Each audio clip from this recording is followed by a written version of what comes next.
quelques minutes, on peut vous présenter Lumineo. C'est une société que nous avons créée avec Thierry il y a maintenant 6 ans, dans le but de développer des véhicules électriques et innovants, et principalement dans la nouvelle mobilité.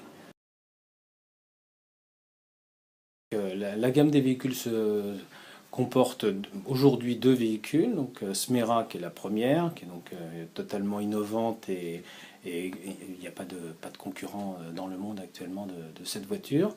C'est une voiture de 2 places, une place avec un deuxième passager à l'arrière, et totalement fermée, donc chauffée.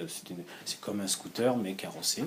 C'est un véhicule électrique, donc dédié principalement à la ville. C'est surtout pour le périurbain. C'est des voitures qui roulent à 110 km/h, qui sont limitées à 110 km/h pour aller sur les voies express.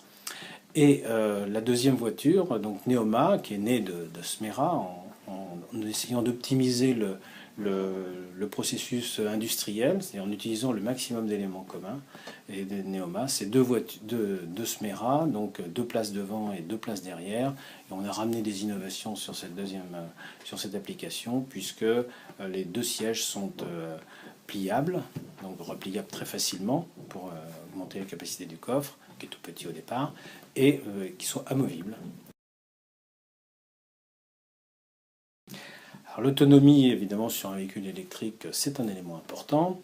Là, on a 2 versions sur Neoma. On a la première version qui est une 14 kWh qui va nous permettre 140 km d'autonomie. C'est à peu près ce que vont faire à peu près toutes les voitures électriques au départ. C'est une bonne autonomie par rapport à l'utilisation. Smera, c'est un peu moins, ça sera 100 km. Et Neoma, il y aura une version ultérieurement qui fera à peu près 80 km. Donc aujourd'hui, Lumineo, c'est une PME, une jeune entreprise innovante. On a le label. Cette entreprise comportait au début de l'année 14 personnes. Nous sommes 21 aujourd'hui. Nous n'avons pas l'intention de grossir beaucoup, puisque la production ne va pas être faite chez nous, mais va être faite dans une usine de Faurecia. Donc on a un très bon partenariat avec la société Faurecia. Donc Faurecia, c'est un équipementier de rang mondial. C'est le plus grand fabricant mondial de sièges automobiles. Ils en fabriquent plusieurs milliers par jour. C'est assez hallucinant. Et donc dans le cadre de reconversion de leur site, ils souhaitent que nous assemblions nos véhicules sur ce site de Nompatelize. Nompatelize, c'est un petit village des Vosges. Donc on va fabriquer les voitures en France, ça sera made in France, avec une grosse part. Il y a bien sûr des achats qui seront quand même un peu à l'étranger, mais la principale valeur ajoutée se fera en France. Donc on aura made in France. Alors c'est possible dans le cadre de véhicules comme ça, parce que ce sont des véhicules de niche, c'est-à-dire en petite série. Et dans ce cas-là, il n'y a pas tellement de rentabilité à faire expatrier des productions. On peut se permettre de fabriquer en France en petite série. Donc en tout cas, c'est le challenge que l'on a fait. C'est une innovation, puisqu'on va faire à des gens qui faisaient des très grandes séries, on va leur faire des petites séries, mais les gens sont très motivés, c'est assez impressionnant, ça leur plaît beaucoup. Alors, la société donc a 3 principaux axes de développement. Le premier, c'est le développement de ses propres véhicules, Smera, Neoma et des évolutions. Mais on a un deuxième axe qui aurait pu déjà même aboutir d'une façon magnifique, c'est le développement pour d'autres sociétés, d'autres constructeurs, soit de morceaux de véhicules, soit de véhicules complets, soit de démonstrateurs. On fait des prototypes, participer à des réalisations de prototypes pour d'autres constructeurs. On a fait des développements même un peu plus poussés pour un très grand constructeur. Et donc, dans ce cadre-là, on est ouvert et on a des contacts périodiques avec des grands constructeurs qui viennent nous voir, soit pour une partie de notre technologie, soit pour simplement le fait qu'on fait des véhicules en petite série. Et un grand constructeur a souvent des difficultés pour faire des petites séries hors normes, donc on essaie de développer cette partie-là. Et le troisième axe de développement, c'est la fabrication de produits spécifiques que nous avons développés. On parle en particulier de l'électronique. On a développé des boîtiers électroniques, des petits calculateurs électroniques, mais normes automobiles, qui sont adaptés à d'autres véhicules électriques en particulier. Alors, sur la concurrence, bon, déjà, c'est un marché naissant. C'est-à-dire qu'il y a 2 ans, il n'y avait pratiquement aucun véhicule électrique en France. Donc, il y a une croissance phénoménale, enfin, très importante. C'est assez rare dans l'automobile d'avoir des croissances de cet ordre. Le marché est tout petit. Donc, les grands constructeurs vont s'essouffler très rapidement, puisque s'il n'y a pas de vente, c'est pas rentable du tout pour eux. Alors que nous, un petit marché, ça correspond à ce qu'on est capable de faire, c'est-à-dire 1 millier d'unités par an sur l'ensemble de l'Europe, ou même un peu plus. Ce sont des quantités qui sont beaucoup trop faibles pour les grands constructeurs, mais qui sont tout à fait adaptées à une petite société comme la nôtre. Donc les concurrents aujourd'hui potentiels,